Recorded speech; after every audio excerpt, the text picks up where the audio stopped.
I was desperate and nikaona I give it a try. Nikaambia so ni wewe ulianza, and she was like yeah.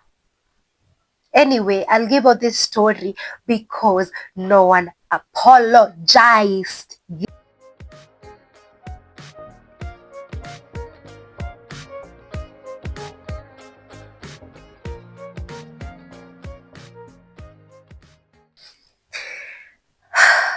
Guys, akili yangu inaniambia nisipatiane hii story, but roho inaniambia nipeane. So which is which? But anyway, Jenny passed. Let me just give it out for other people who maybe they're going to find it as a story ya kuwasaidia. And allow me to speak in Swahili. Aki, sorry, those people don't hear Swahili. So I was young anyway, and I made wrong choices when I was young. And I was in a come we try marriage. And a lot happened. But at least everything that happened, it was a lesson. And I take that as a big lesson. And I'll never make such mistakes again. And maybe watu wenye wanaweza taka kulearn whatever I went through. I mean, they want to learn the world with whatever I went through. I guess this is the right video for you, so that you may not make the same mistakes. And for those people who are maybe in marriage and you're going through whatever, I'll say, please make right choices. So me, I was at Come We Try with my 2020 what? No, in 2019. No, not 2020. I guess hata sikumbuki, na ilikuwa marriage. Anyway, it was not marriage, it was a Come We Try. So I fell in love with this guy, and I used to love him so much. And we had a baby together. Yes, I have a kid, one son. So, shit, nipeane nsipeane. Twende nalo. So I was going through some things, but in my mind I was like, it's marriage, and marriage is not easy. But I can tell you for free that marriage is easy when you get married to the right person. So mimi nikajiingiza kwa marriage and the Come We Try thing, and it was really not easy, because he ended up cheating on me with my best friends. God, it's not easy, I swear. So ili happen tu huyo dem akapata namba ya chali yangu, and because there was this day I was in Kiambu town and I had to call him and my phone was off, so I used my friend's number to call him, and so that's where they got the numbers. And me, I didn't know they used to do all those things kama sijui behind my back, because the day I realized and knew what had happened between them, that what was happening between both of them, that's when I decided to quit the marriage and leave. So this all happened when I was pregnant, and okay. Anyway, I'll give out this story because no one apologized. Yes, she didn't apologize, and the guy didn't apologize. And yeah, why not? As much as I'm teaching people, and maybe there's someone who wants to hear this and it will help her or him, then I will say it. So I was married when I was young. Wasichana, don't get married when you're young. Kwanza fika kitu kama 25, mali unajijua vizuri. That's when you can get married. But anyway, wasichana tusikizangi, do you. So me, I was married when I was young. It was a Come We Try, that one. and I got a kid in the process. But when I was pregnant, when I was 6 months pregnant, my friend, no, 5 months pregnant, introduced my guy to my woman through a call. And sasa venye she got my husband's number, kuna time we had a disagreement or we argued. And so I told my friend, and my friend was like, no, let me call him and tell him that whatever he has done is wrong. So that's when I said, yeah, it's okay, you can call him. Skumbe wakaanzanga kuchat from the argument that we had. So that's why they started texting. And they were texting in bed. We were in bed, me and my husband. Tulikuwa kwa kitanda and they were texting. Sasa he was texting my best friend wakiongea about our story nini blah blah blah. So we reconciled with the guy and we continue with our relationship. So me, when I gave birth, my friend stopped talking to me. Alicut communications, hakuwa ananiongelesha, hakuwa ananipigia simu, nikimpigia ana sound ako moody hadi nashindwa kwani nilimkosea. And so me started telling my husband, babe, mbona huyu dem aniongeleshangi siku hizi, mbona ni kama ananionyesha madharau? And he was like, no, you don't have friends, she's not your friend, you can even delete her number because she is not your friend. And when you get married, you don't have friends, you shouldn't have friends. And somebody was like, coming from him, then ni sawa. Plus sikuona any red flag of them, but alikuwa anashindanga kwa simu. So there's this time tulikosana with the husband. We got into an argument, and so I had to, every time kwanza ikifika on Friday, every time we are arguing, he used to tell me, go visit your mom, sijui go do this. Kumbe mi kifikra, after nimekuja kujua ukweli yote, mi kifikra nilikuwa afterwards nikajiambia ama alikuwa ananifukuzanga ndo alete, so and so. So me every weekend alikuwa ananiambia niende home, mi naenda. And my mom was so tired of me going there, and she was like, mbona unakujanga huku kwangu, mbona unakujanga huku kwangu, we should stick to your husband's house. Kaanga huko kwa nyumba, hata kama ameenda job mbali, kaa na yeye, kaa kwa hiyo nyumba, that's your house, that's your how you should do it. Like every time bwanako anaenda kazi mbali, kaa kwa nyumba, hiyo ni nyumba yako. Mtu atokangi kwake tujue bwana ameenda mbali. But me I didn't want to say that the guy alikuwa ananiambia nikuje. So nikajiambia sawa mama, sitakuwa nikirudi. So mimi nikarudi kwangu. Mamangu ndo aniambia hivyo, jamaa alifanya nikakaa kwangu for like 1 month. Mimi nikarudi, ile tu narudi na kifua. Kurudi akanionyesha that ananipenda, ice creams, nini. But I realized that my clothes were missing. Nikamwambia mimi sioni. There's this fur jacket that I used to love so much. It was a jungle green one. Na msichana mwenye uko na hiyo fur coat. Anyway, nilikuachia juu hizo zilikuwa mashida zangu.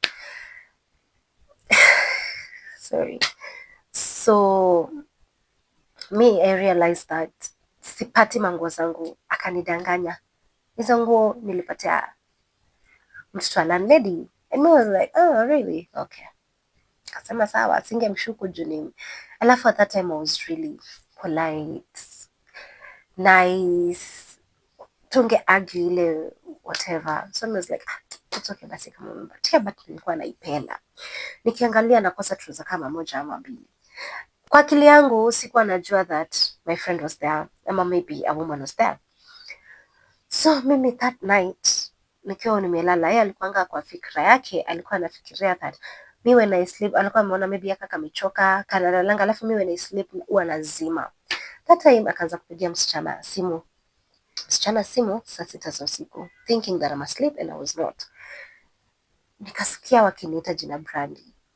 At that time watu wenye walikuwa najua naitwa Brandy ni watu wenye tulikuwa the same high school. So those are the people who knew that my name was Brandy.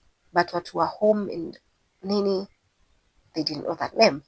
Because that name, a friend of mine called Brenda, Bree, yeye ndo alinipatia jina, yeye na Quinto Moren in high school. Hao ndo alinipea hiyo jina. So mi kwa akili yangu I was like, mzee anajua naitwa aje Brandy?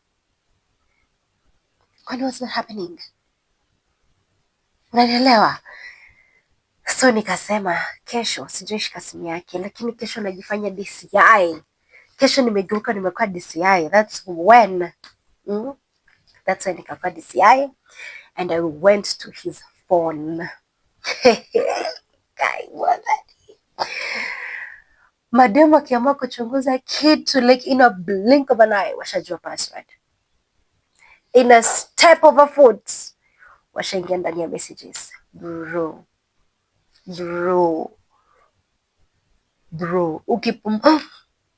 ashajua kila kitu. Let me tell you, jamaa alienda sijui kupeleka nguo kwa fundi ya mtoto, nguo ya mtoto kwa fundi. Kurudi alikuwa ashapata nimejua all the information, but I didn't tell him at that time that nimejua. Niliamka nikafanya all the chores nini, nikapatia mtoto uji and all. Jamaa nikamtayarishia kila kitu, nguo, akaenda kazini. So I took my phone, called my friend. Actually nikipigia rafiki yangu nilikuwa nje. I guess hakuwa ameenda, alikuwa kwa nyumba. No, yeah, alikuwa ameenda. So mimi nikaona I feel like suffocating. And so in my mind I was like, no, toka nje upate fresh air. Mtoto alikuwa amelala, nikamwacha kwa nyumba, nikaenda. So na mali nilienda tu nje gate kuzurura kidogo nipate fresh air. When I called her, I was like, hi, do you have anything to tell me? And she was like, nini yo? Unataka kujua nini yo? Nikashindwa why the tone. Nikamuuliza tena, Abu, tell me before nikwambie kenye mimi najua kukuhusu. Do you have anything to tell me? Kaniambia wewe anza. So nikamwambia, wewe na Baba Jakes, kuna kitu inaendelea? Mlianza lini? And she was like, sijui nini. Akaniambia ati I was desperate or something. That's the explanation she gave me. And she was like, I was desperate and nikaona I give it a try. Nikaambia so ni wewe ulianza? And she was like, yeah. Kwanza, for how long have you been with him? Kaniambia kutoka ukuwe na mimba. Na mtoto wangu at that time he was I guess 6-7 months old. Sorry. So it was like a year. Hey, that's when I called my sister. And I was like, and they didn't know. Every time napitia challenges, my sister and my mom, they didn't know what the hell I was going through. Like, nilikuwa tunaficha. So that's when I decided to tell my sister. Actually, I sent some. Unaona venye unaweza kuwa unashika hivi simu ukisoma messages za mtu. Mimi niliona sitaweza kuscreenshot nijitumie. Niliona nitakuwa nimepatwa. So every message nikifanya hivi, nilikuwa napiga picha. Napiga picha. Nikazitumia kwa sister yangu, ndo just in case jamaa ingia pate nimepiga picha delete. Unaona, nikazitumia zote sister yangu. So my sister alikuwa na information yote about Milo, alikuwa ameanza what they were talking about, blah blah blah. So me going through all those messages, nilikuwa napata anything I used to tell my friend when I was pregnant, ama anything she knew about me, zile vitu zenye mtu anaambianga ufai kuambia mzee wako umefanya ukiwa mdogo, she used to tell him. So everyone I was talking to at that time, maybe friends ama maybe my ex wangu wenye alikuwa ananitaka tena, nilikuwa namwambia, hey, imagine nenda zile mastori mtu kwa nazo, imagine kile kinanitakanga and say I'm happily married, you feel me? Anaenda namwambia there's this ex, wanaongea na yeye and whatever. So mimi everything ilikuwa inafanya tu, mimi nilikuwa nashangaa mbona hii marriage yetu nowadays it's toxic, like what's not happening? Kumbe they were talking about me every time. There's this message that I saw and I was like, we, wasichana ni manyoka. And my friend was telling the guy that, kwani nini unaonanga kwa huyu Brandi? Hata nikwambie nini kumhusu, bado tu namrudianga. Kwani ni nini hiyo mimi sina? Kama ni mtoto niko na yeye wangu tutalea.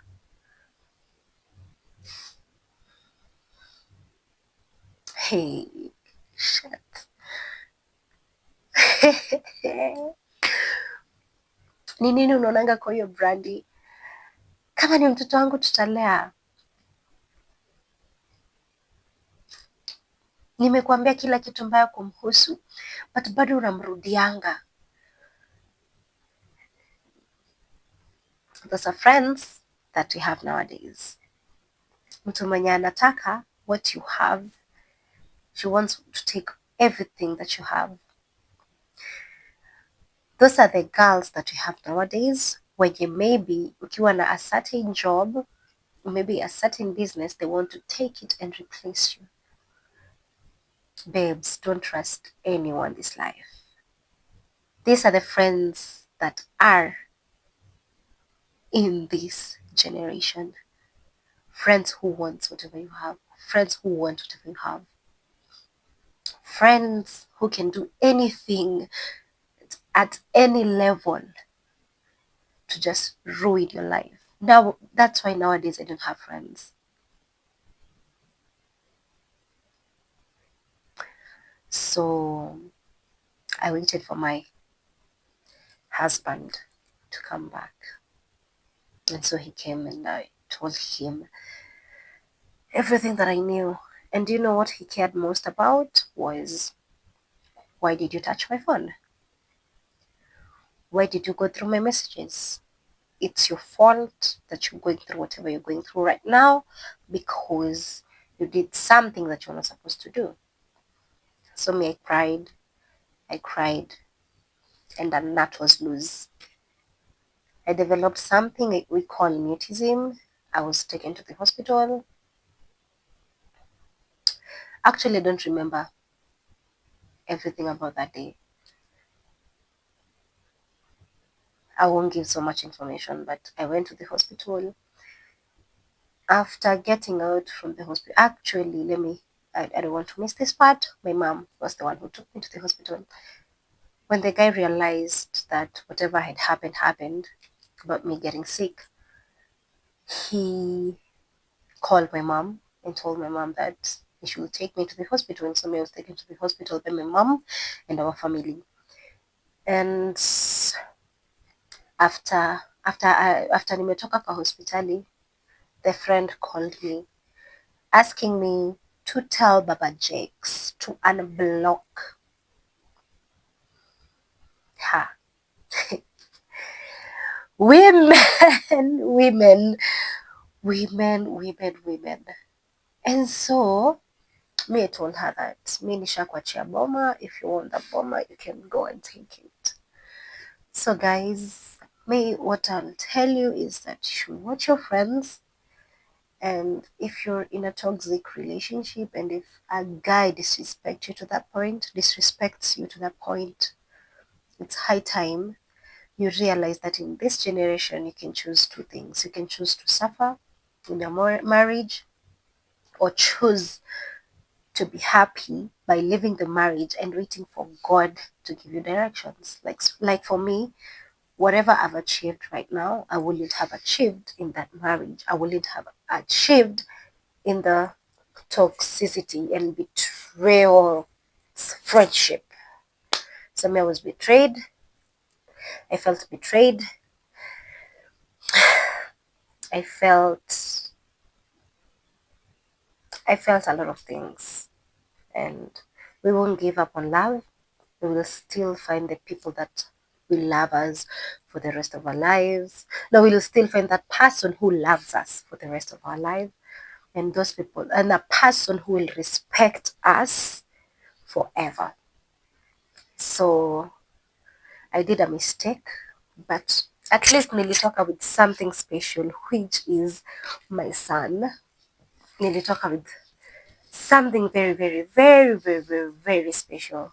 And I truly thank God for giving me a baby boy called Sekani Jakes. Sekani Jakes Nyokabi. Yeah. So it's okay to go through everything. It's okay to go through betrayal and everything. But don't forget that you should love yourself and choose yourself. If people betray you, You have a right to walk out. You have a right to tell them that you've done this and this. They have never apologized up to date. And that's why I was like, then I should give her the story. But if they did apologize, I would have considered not giving out that story. But for those people who want to learn with the story, ndio hiyo story yenyu. Ukiingia kwa marriage, choose your friends wisely. Ukiingia kwa marriage, choose that husband right wisely. And avoid telling your friends what you're going through in your marriage. Avoid giving your number to your husband's number to your friends. So me right now, I'm not married. Actually, hata haikuwa marriage. It was just a by the way. It was just a bridge to pass on, and it was a bridge. It was my stepping stones. It was my stepping stones, and I don't regret actually, because that so-called marriage made me strong and made me know the right choices in life. So right now I cannot fumble, I cannot make the wrong choices. Guys, thank you so much for watching. I love you. Bye.